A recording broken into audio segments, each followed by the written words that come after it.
A paz do Senhor, seja bem-vindo, seja bem-vinda ao canal do professor Álvaro Bruno para mais uma videoaula da Escola Bíblica Dominical da nossa querida CPAD, Casa Publicadora das Assembleias de Deus, a lição de adultos. Estamos estudando sobre os valores do Reino de Deus, segundo trimestre de 2022. Estamos agora na lição número 9, 29 de maio de 2022. Parabéns ao nosso pastor Ziel Gomes, pastor lá em Tirirical, o comentarista dessa lição desse trimestre, lá em São Luís do Maranhão. Deus o abençoe, a toda a sua família, e graças a Deus por este trimestre que está sendo muito abençoado. Se você perdeu alguma das aulas aqui no nosso canal, olha aí embaixo, tem uma playlist, assista lá as aulas anteriores, são aulas edificantes e edificadoras, e compartilhe essas videoaulas com o maior número de pessoas para que elas também sejam abençoadas por Deus. Se você não é inscrito no nosso canal, aqui embaixo, por favor, se inscreva, assine, ative ali o sininho para você receber as notificações. Tenho também imenso prazer em ler os seus comentários, um amém, um glória a Deus, um aleluia, já tá bom demais. E se quiser escrever um pequeno texto, fazer seus comentários também, vai ser um prazer para nós aqui do nosso canal, tá bom? Vamos lá então, lição 9, 29 de maio de 2022, orando e jejuando como Jesus ensinou. Texto áureo está em Atos capítulo 13, versículos 2 e 3, que diz assim: disse o Espírito Santo, apartai-me a Barnabé e a Saulo para a obra a que os tenho chamado. Então, jejuando e orando e pondo sobre eles as mãos, os despediram. A verdade prática nos diz que a oração e o jejum são disciplinas espirituais que potencializam sensivelmente a vida piedosa do crente. Ou seja, crente precisa orar e precisa jejuar. Vamos à leitura bíblica em classe, Mateus capítulo 6, do versículo 5 ao 18, que ora ponho a ler. E quando orares, não sejas como os hipócritas, pois se comprazem em orar em pé nas sinagogas e às esquinas das ruas, para serem vistos pelos homens. Em verdade vos digo que já receberam o seu galardão. Mas tu, quando orares, entra no teu aposento e, fechando a tua porta, ora a teu Pai, que vê o que está oculto. E teu Pai, que vê o que está oculto, te recompensará. E orando, não useis de vãs repetições, como os gentios, que pensam que, por muito falarem, serão ouvidos. Não vos assemelheis, pois, a eles, porque vosso Pai sabe o que vos é necessário antes de vós lhe pedirdes. Portanto, vós orareis assim: Pai nosso que estais nos céus, santificado seja teu nome. Venha o teu reino, seja feita a tua vontade, tanto na terra como no céu. O pão nosso de cada dia dá-nos hoje. Perdoa-nos as nossas dívidas, assim como nós perdoamos aos nossos devedores. E não nos induzas à tentação, mas livra-nos do mal, porque teu é o reino e o poder e a glória para sempre. Amém. Porque se perdoardes aos homens as suas ofensas, também vosso Pai Celestial vos perdoará a vós. Se, porém, não perdoardes aos homens as suas ofensas, também vosso Pai vos não perdoará as vossas ofensas. E quando jejuardes, não vos mostreis contristados como os hipócritas, porque desfiguram o rosto, para que aos homens pareça que jejuam. Em verdade vos digo que já receberam o seu galardão. Porém tu, quando jejuares, unge a cabeça e lava o rosto, para não pareceres aos homens que jejuas, mas sim a teu Pai que está oculto. E teu Pai, que vê o que está oculto, te recompensará. Então veja aqui, nós temos aí o modelo da oração que Jesus nos ensinou e a maneira como devemos praticar a oração e o jejum. A palavra-chave dessa lição não poderia ser diferente, é oração. Tá? Vamos ver aí na introdução. Nessa lição, aprenderemos acerca da oração, conforme ensinada por Jesus Cristo, bem como as lições espirituais do jejum. Então, jejum e oração, disciplinas espirituais. O Divino Salvador nos assegura que, orando e jejuando ao Pai em secreto, né, ele não estará indiferente às aspirações da alma, isto é, não estará indiferente às nossas orações. Contudo, é imprescindível que a oração e o jejum sejam realizados da maneira que Jesus ensinou. Por isso, estudaremos o modelo verdadeiro de oração e jejum ensinado pelo Senhor Jesus no Sermão do Monte. Tá? Então, vamos estudar sobre jejum e oração. Número 1. A oração é um diálogo com o Pai. Vamos trazer à luz isso aí. A natureza da oração. Podemos dizer que a oração é o diálogo da alma com Deus.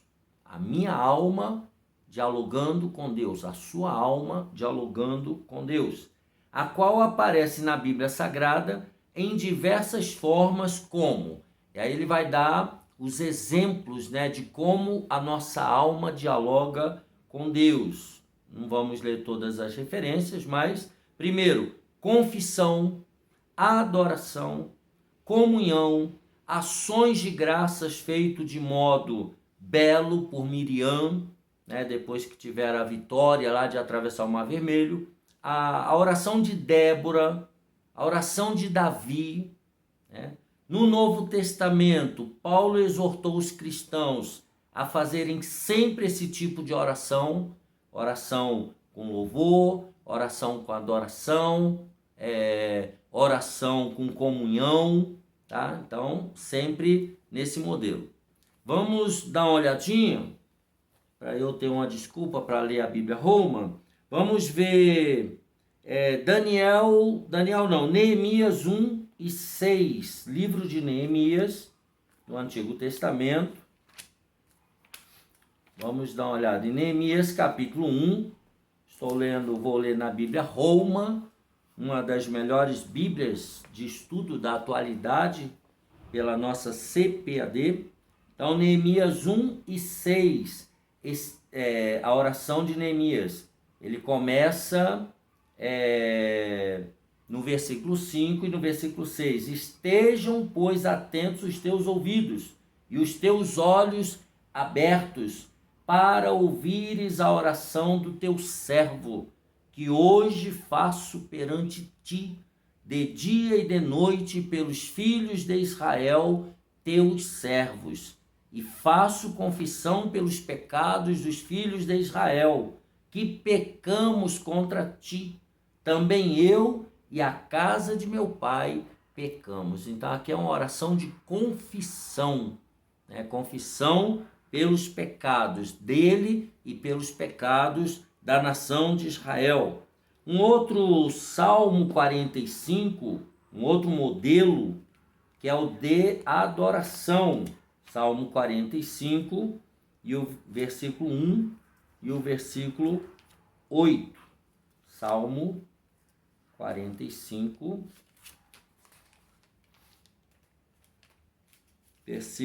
versos 1 e 8, Salmo 45, verso 1 e 8, que diz assim, na Bíblia Roma: o meu coração ferve com palavras boas, falo do que tenho feito no tocante ao rei, a minha língua é a pena de um destro escritor. Versículo 8: todas as tuas vestes cheiram a mirra, a aloés e a acácia, desde os palácios de marfim, de onde te alegras. Daqui é uma declaração de adoração, né? O salmista adorando e fazendo uma descrição profética de Cristo e da sua igreja. Então são modelos aqui de oração, oração de confissão, oração de adoração. Tudo isso precisa estar presente nas nossas orações. Então, em primeiro lugar, o que deve marcar prioritariamente as nossas orações é a busca da glorificação do Pai. Mateus 6 e 9. Pai nosso que estás nos céus, santificado seja o teu nome. Então, o nome do nosso Deus precisa ser glorificado. Mas também devemos pedir, suplicar e perseverar em nosso pedido, como fez Daniel, Precisa insistir em oração.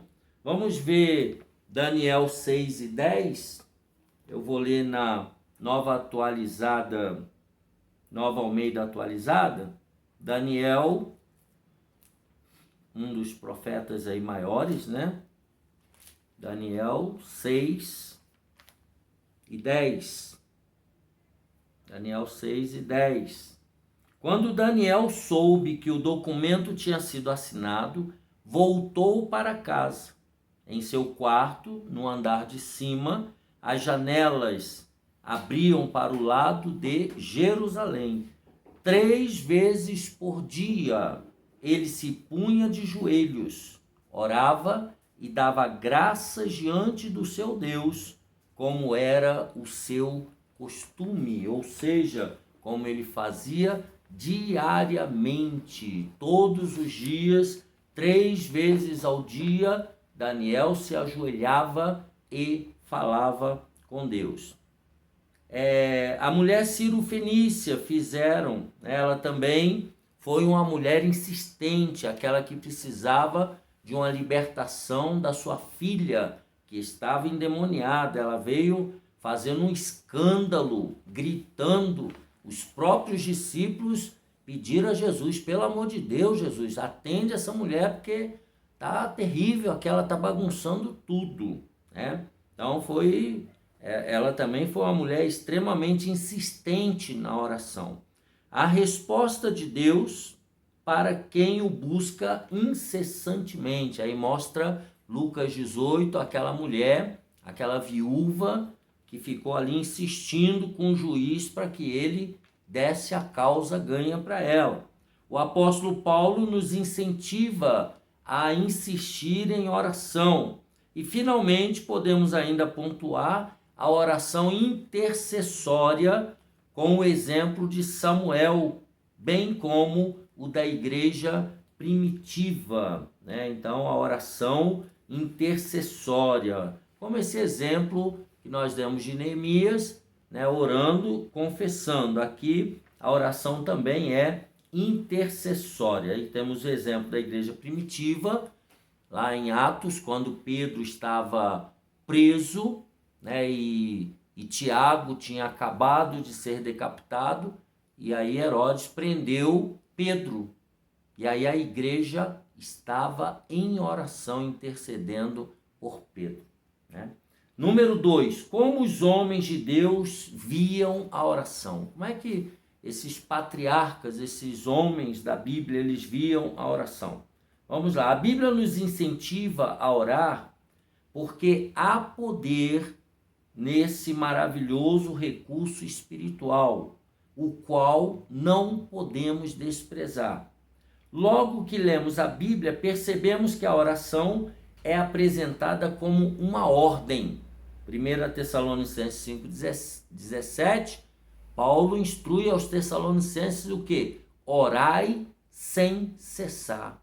É para orar sem parar, o tempo todo, em oração, tá? É uma ordem. No Antigo Testamento, Esdras via a oração como um recurso mais poderoso que o exército do rei Artaxerxes.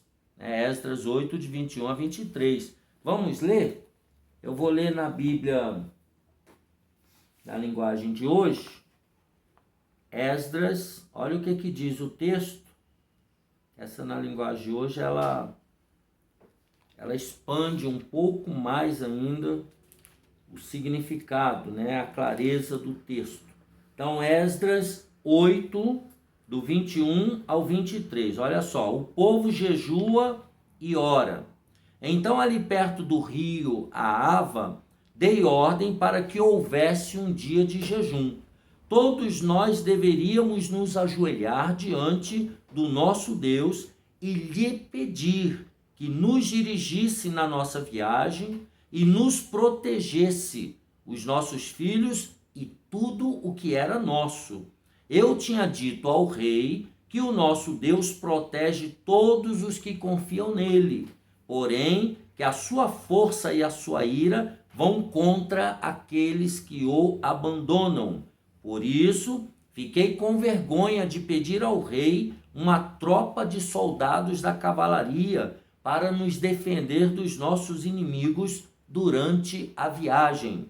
Assim nós jejuamos e oramos, pedindo a Deus que nos protegesse, e ele atendeu às nossas orações. Veja que coisa maravilhosa. Esdras, quando foi até o rei, disse: não, nosso Deus nos guarda, nos abençoa, nos protege.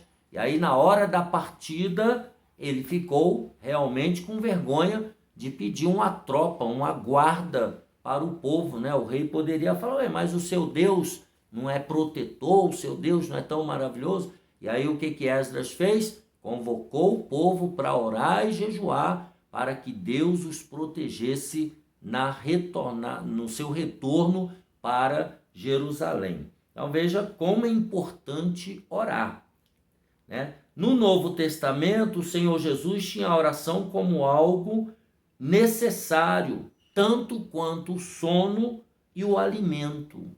Para Jesus, orar e jejuar era fundamental. Abra sua Bíblia em Mateus 4:2, no Novo Testamento, como é que Jesus encarava a oração. Mateus 4:2, na linguagem de hoje. E depois de passar 40 dias e 40 noites sem comer, em jejum, Jesus estava com fome. Lucas 6:12. Lucas, Evangelho segundo escreveu Lucas, capítulo 6, versículo 12. Naquela ocasião, Jesus subiu um monte para orar e passou a noite orando a Deus. Jesus passou a noite em vigília, em oração. Ele sozinho. Ele não chamou ninguém, não. Jesus subiu um monte para orar e passou a noite toda orando a Deus, sozinho. Então veja que Jesus, ele dava muita importância para a oração. Isso porque ele era santo, E os apóstolos também perseveravam em oração. Está lá o início da igreja primitiva em Atos 6:4, a importância da oração. Número 3, a maneira de orar. Nós já vimos então a natureza da oração, os modelos, os tipos de oração. Vimos como os homens de Deus enxergavam a oração, como Jesus enxergava a oração, e agora a maneira de orar. A Bíblia nos ensina que a oração tem um interlocutor direto, tem alguém a quem devemos dirigir a nossa oração. Jesus disse: portanto, vós orareis assim: Pai nosso que estais nos céus, santificado seja o teu nome. Então a oração tem que ser dirigida ao nosso Pai. Por isso, não podemos orar de qualquer maneira. É preciso ter a mesma atitude dos discípulos a respeito da forma de orar. Lá em Lucas 1, eles disseram: Senhor, ensina-nos a orar. Como é que a gente deve orar? E a palavra de Deus nos ensina a respeito da maneira de orar. Letra A.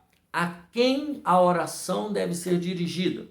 A oração deve ser dirigida a Deus Pai, em nome de seu Filho Jesus Cristo. Tá? Então a oração tem que ir para o Pai no nome de Jesus. Letra B. A postura do corpo na oração. Não há uma exigência específica na Bíblia a respeito da postura do crente no ato da oração, pois as Escrituras revelam formas diversas de orar: em pé, deitado, prostrado, assentado, andando, de joelhos, com as mãos estendidas e etc. Você não tem um modelo único para orar, uma postura única do corpo. Você pode estar em qualquer lugar, né, e orar do jeito que você achar melhor. O horário da oração. Quando é que eu devo orar? Ter um horário regular para falar com Deus é bíblico e bom, né? Mas a Bíblia também diz que devemos orar sempre. Ou seja, você pode ter um momento, um local, um horário certo para você fazer as suas orações, mas também você pode orar a qualquer momento, em qualquer lugar, onde você estiver. Isso daí é livre. Na nova aliança, é pela graça. Na nova aliança você tem toda a liberdade. O lugar da oração. Jesus disse que podemos orar secretamente em nosso aposento ou noutro lugar solitário. Em Marcos 1,35, quando falando de Jesus, né, nós lemos algumas referências, mas em Marcos 1,35 diz que ele foi para um lugar deserto. 1,35.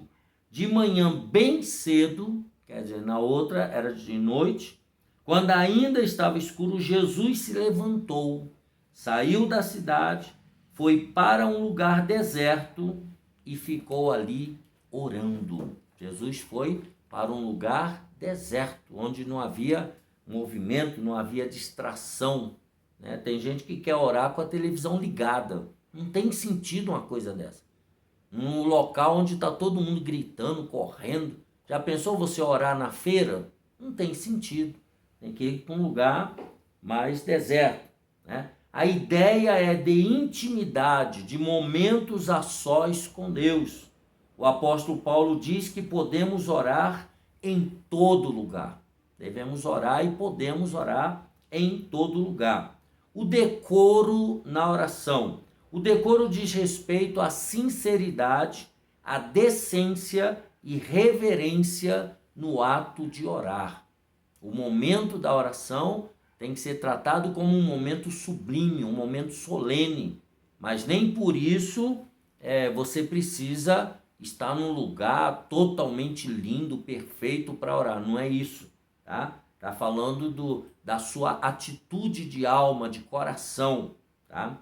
O estado do coração na oração, que é o que acabei de mencionar. Se o coração estiver transformado e cheio da palavra de Deus, nossa oração será ouvida. Então, tudo que vem do coração chega ao coração do nosso Deus, ao coração do nosso Pai. Tópico número 2, a oração que Jesus ensinou, né? Jesus não condenou a oração em público. Isso é muito importante.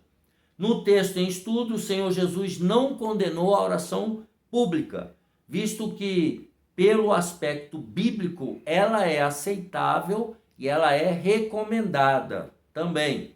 O que Jesus condena é a oração, quer individual ou quer coletiva, dominada pelo espírito de exibição, ostentação, cuja intenção de quem ora, do orador, é ser visto e louvado pelos homens, o que os homens fariseus buscavam.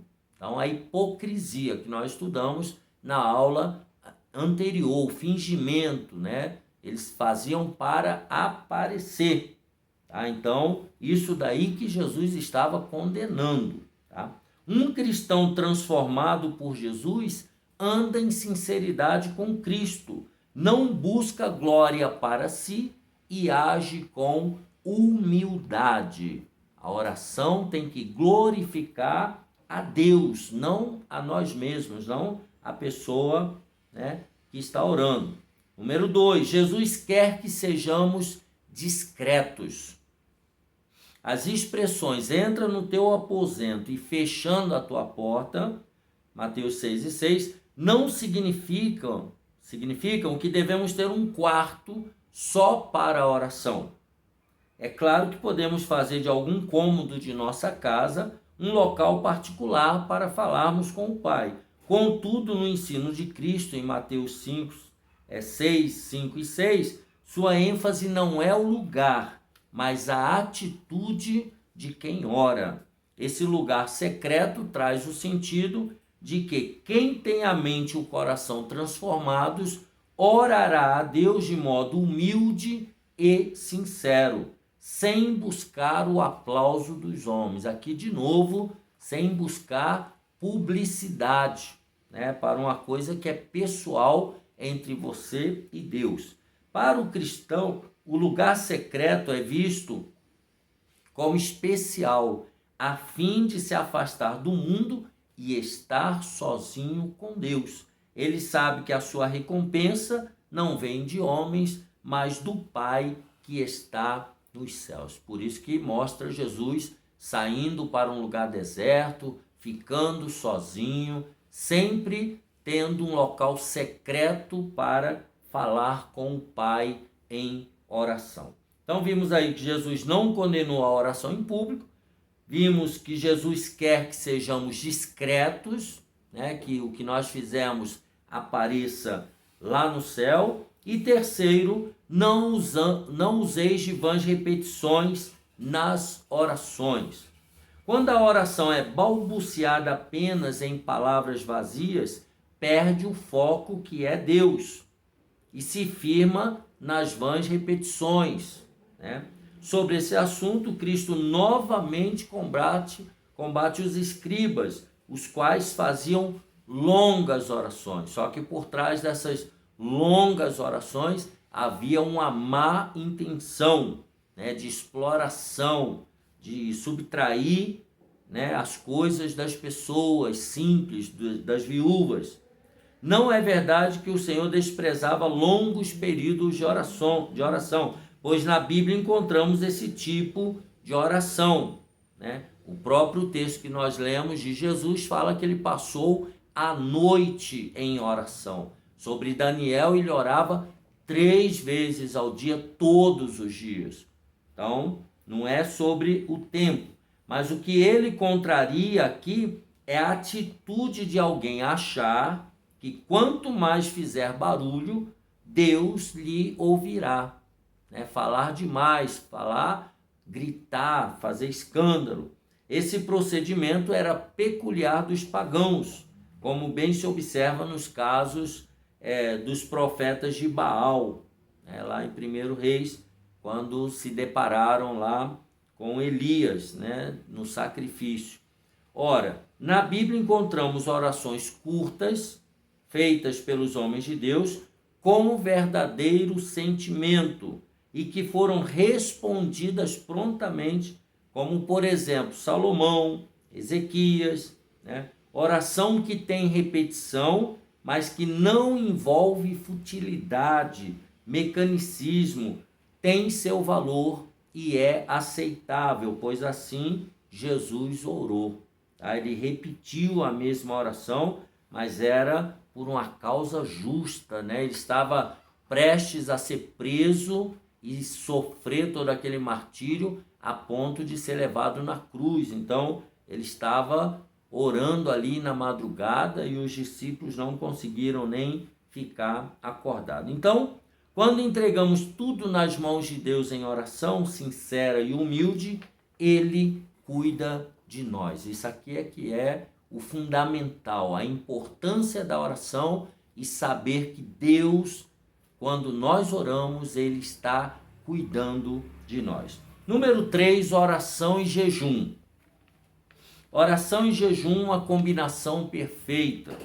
Em inúmeras passagens da Bíblia, podemos notar que a oração e o jejum estão bem combinados. Quase sempre eles andam juntos, né?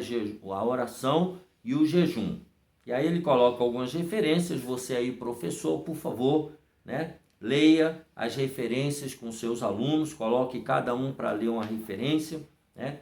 Para ficar mais fácil a sua aula. Por meio das Escrituras, podemos dizer que a oração e o jejum são vistos como atos que revelam disciplina, autonegação e humilhação.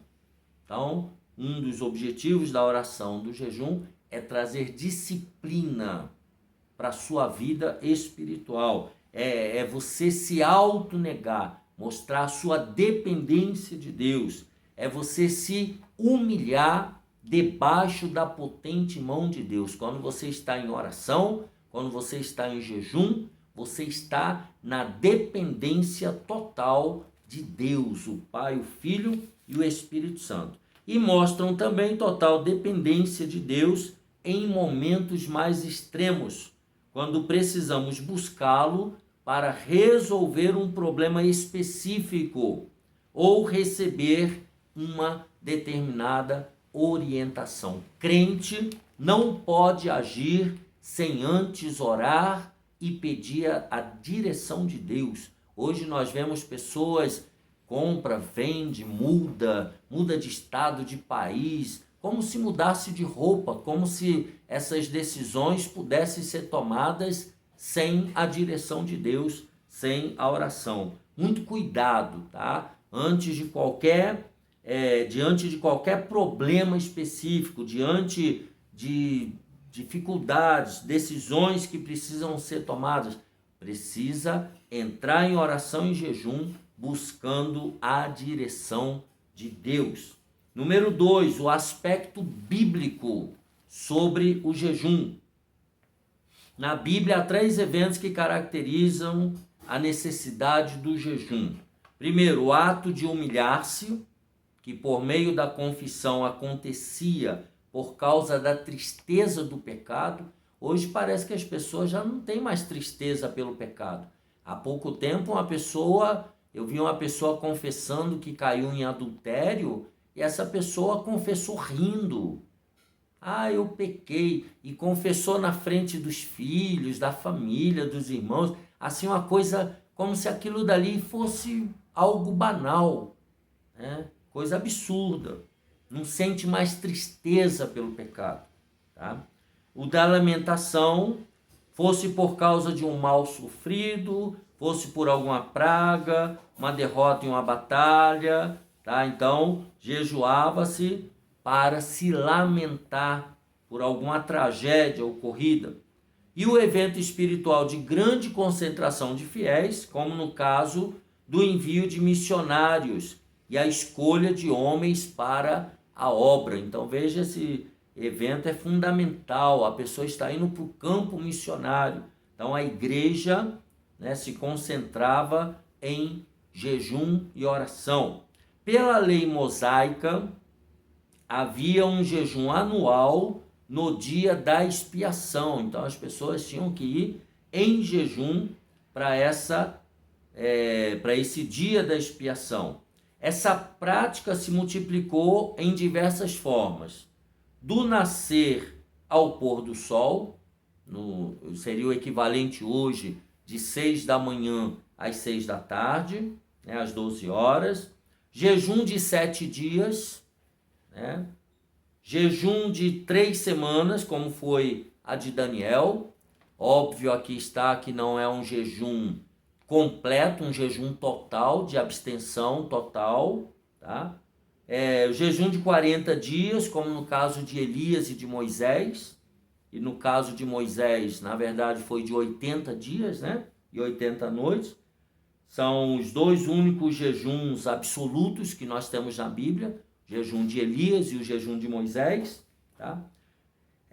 Nos meses quinto e sétimo, conforme Zacarias 7:5. Então, os judeus, diante disso, decidiram jejuar 2 vezes por semana, que se tornou uma prática degenerada, né, por causa do orgulho, como no caso dos fariseus. Tá? Era jejum, era para ser espiritual, mas se tornou uma coisa degenerada, porque estava sendo feita com o coração errado. Entretanto, o Senhor Jesus não estabeleceu dias fixos sobre o jejum. Jesus, ele jejuou de modo espontâneo, tendo como objetivo principal estar mais preparado e sensível à missão para a qual ele fora enviado pelo Pai, conforme nós já lemos Mateus 4:2. Jamais por mera tradição. Então, Jesus, ele jejuou e orou por causa da sua missão, por conta daquilo que ele tinha que realizar e ele veio para realizar. Número 3, o ensino de Jesus sobre o jejum.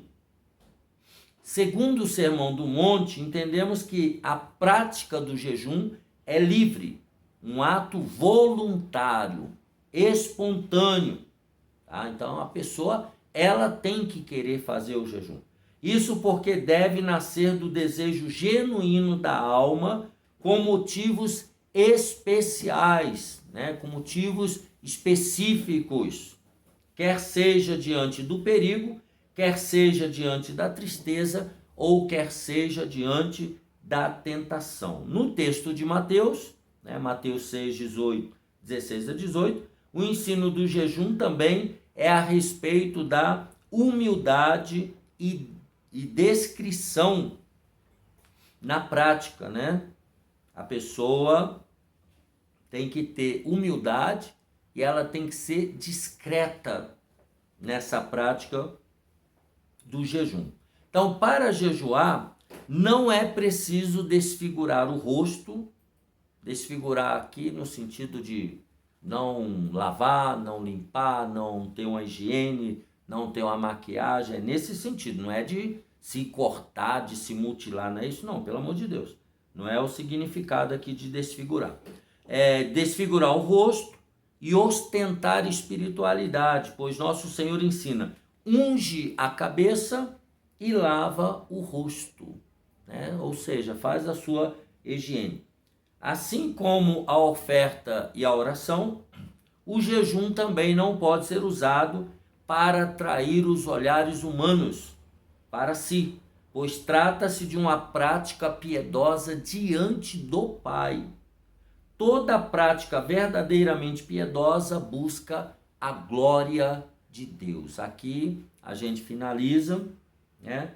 A oração e o jejum são disciplinas que se combinam, quase sempre elas devem andar juntas, principalmente quando se jejua, se deve também praticar a oração. Diz algum já teólogo especialista que o jejum já é por si só uma forma de oração, de consagração. Então, é importante que o jejum e a oração, eles busquem, na minha vida e na sua vida, a glorificação de Deus o Pai. Nunca a nossa própria glorificação. Cuidado com a motivação do seu coração na hora da prática das disciplinas espirituais e dos atos piedosos. Bom, assim nós terminamos essa lição 9 de adultos orando e jejuando como Jesus ensinou. Um abraço apertado, Deus abençoe você e sua casa. Não esqueça, deixa aqui embaixo o seu gostei. Se não é inscrito, se inscreva no canal. Deixe também seus comentários, deixe eu saber o que você está pensando desse trabalho que estamos realizando no reino de Deus. A paz do Senhor e até a próxima aula, se Deus quiser.